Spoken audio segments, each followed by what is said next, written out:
Ne te limite pas de temps, fini carrément. Tu vois, moi,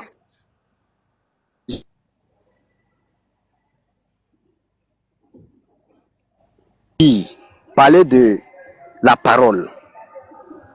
Il dit que quand on dit que la parole était Dieu, la parole était avec Dieu, je crois. C'est toi le même, tu es entré dans les mêmes écritures pour essayer d'établir que cette parole-là, en grec, c'est petit d.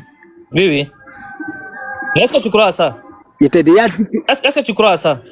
Non, ça n'engage que toi. Ok, il n'y a pas de problème. Le juge utilise la Bible, je crois, parce que dans la Bible qui est ici, il n'y a pas de petit d. Il n'y a pas de problème. Parce que ça même, ça contredit les Écritures. Dieu dit qu'il a tout fait seul et il n'y avait aucun Dieu auprès de lui.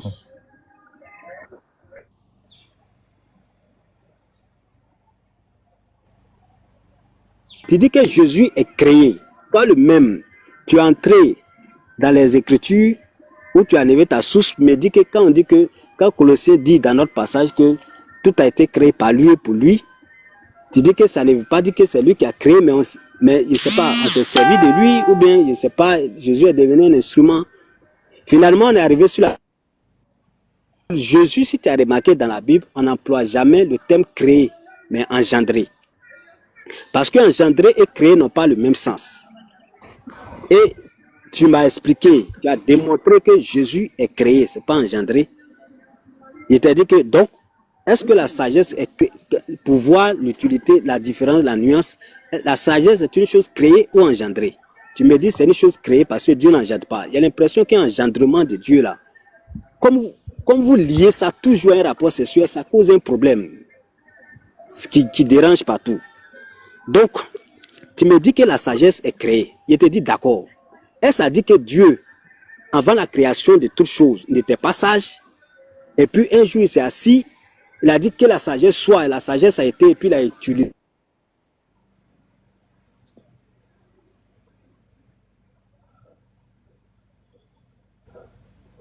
On vient dans le passage où il y a source. Tu me dis que non, cette sagesse dont il s'agit, c'est la sagesse des hommes, que les hommes manipulent, que les hommes utilisent. Et te dis, si tu dis ça, et au moment où la même sagesse te dit que c'est à travers elle que Dieu a créé toutes choses, tu veux faire la différence entre la sagesse de Dieu et la sagesse des hommes. Dans ce passage-là, comment tu peux m'expliquer la différence entre la sagesse qui est pour Dieu là, et puis la sagesse qui est pour l'homme? Qu'est-ce qui est créé, qu'est-ce qui n'est pas créé? Et puis qu'est-ce que tu veux démontrer par là? Je t'écoute.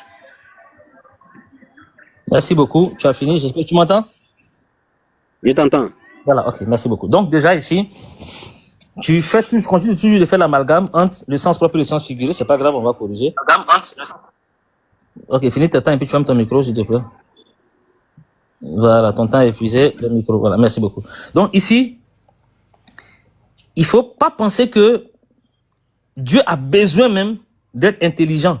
Comme toi, tu as besoin d'être intelligent pour faire. Non. La volonté de Dieu suffit à Dieu pour produire. C'est toi sans intelligence, tu ne peux rien faire. Dieu n'a pas besoin d'intelligence. Dieu, il est Dieu. Il n'a pas besoin de l'intelligence. L'intelligence qu'il a créée là, c'est pour nous. C'est nous, on se sert de l'intelligence. Dieu n'a pas besoin d'intelligence. L'intelligence, ça devient comme un outil de Dieu. Mais c'est pas, il ne dépend pas de ça. Dieu ne dépend de rien. Chez nous, on dit il est Al-Qayoum, il ne dépend de rien. Il est l'absolu. C'est toute chose dépend de Dieu. Sa parole, l'intelligence, toute chose dépend de Dieu. Dieu ne dépend de rien. Et Dieu ne peut manquer de rien. Quand on voit par exemple que Dieu crée l'homme par la terre, avec la terre, il crée l'homme. Mais est-ce que la terre devient un Dieu ou bien la terre devient un créateur? Non. La terre ne devient pas un créateur. Mais la terre devient un moyen que Dieu utilise pour créer l'homme. C'est pas parce que donc la terre devient un moyen que Dieu utilise pour créer l'homme. Ça ne veut pas dire que la terre là, que Dieu a utilisée pour créer l'homme, ça veut dire que la terre est créatrice. Non. La parole que Dieu utilise pour faire des choses, ça ne veut pas dire que la parole là, elle est Dieu créateur. Non. Mais elle dépend de Dieu. Dieu en fait ce qu'elle veut, ce qu'il veut. Il fait de la parole ce qu'il veut. Il fait de l'intelligence ce qu'il veut. Il donne l'intelligence à qui il veut. Il la retire à qui il veut. Et quand tu donnes l'intelligence, tu en jouis comme tu peux. Tu manipules ton intelligence comme tu veux. Tu peux faire semblant d'être intelligent, tu peux faire semblant de ne pas l'avoir, tu peux t'en servir, tu peux ne pas t'en servir, comme tu veux. Mais Dieu n'en a pas besoin. il n'est pas sujet à l'intelligence, mais l'intelligence est sujet à lui. Donc, quand la création est fait mettre à l'existence ce qui n'était pas, ou bien manifester ce qui n'était pas. Ça, c'est pour l'homme. L'engendrement aussi, c'est faire naître, faire commencer à vivre quelque chose qui n'existait pas, à partir d'un moment donné. Parce que quand il dit, où je suis, où il dit que je suis, tu m'as enfanté, je suis enfanté, je suis enfanté, c'est pas un enfant. Donc, il ne faut pas prendre ça au sens propre. Prends ça au sens figuré. Parce que Dieu n'est pas génétique. La parole n'est pas un enfant. Parce que quand tu vas prendre le mot enfanté, tu le prends ça au sens propre. C'est comme si la parole était un enfant, comme un enfant humain. Non. La parole est une création de Dieu qui crée pour un but précis. L'intelligence est créée pour un but précis. Mais Dieu n'a pas besoin de ça pour pouvoir faire des choses, pour exister lui-même. Dieu ne dépend de rien pour terminer. Et toute chose dépend de Dieu.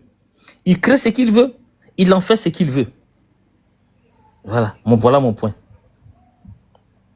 Ok, merci. Voilà, si tu veux, vas-y. Voilà, je reviens pour dire que c'est sur le thème créé que tu appliques à la parole. C'est sur ça qu'on ne s'est pas encore entendu. Quand tu dis que Dieu crée la parole, il te dit que créer la parole, ça n'existe pas. Parce que toi, homme, tu ne crées pas ta parole. Et t'ai montré la différence que, par exemple, dans Proverbe, on emploie les deux mots, créer et engendrer, concernant la sagesse. Je suppose que pour le